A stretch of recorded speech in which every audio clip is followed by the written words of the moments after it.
আজকে কয়জন আমরা ফজরের নামাজ পড়ছি বলেন? জুমার নামাজ পড়তে আসছি, কথা বলেন ঠিক কিনা?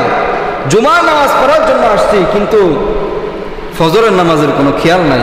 জুমার নামাজ আপনার কাছে ফরজ হইল, জুমার নামাজ ফরজ, ফজরের নামাজ ফরজ না, তাই না? অবশ্যই তাই তো মনে হচ্ছে। নয়তোবা মসজিদের 10 জন 7 জন লোক হয় না ফজরের সময়, কিন্তু জুমার সময় মসজিদ ভরে 7 বেড়ে যায়, কথা বলেন ঠিক কিনা?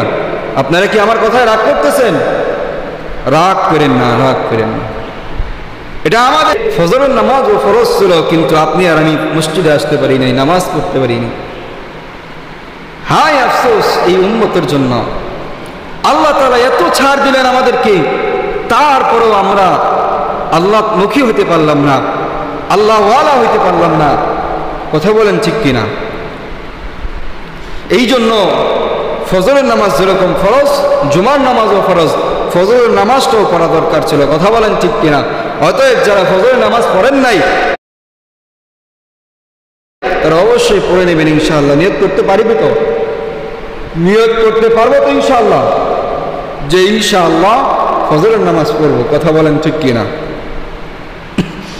মুহতারাম হাজিরিন, যে কথা বলতেছিলাম আয়াতের উপর ভিত্তি করে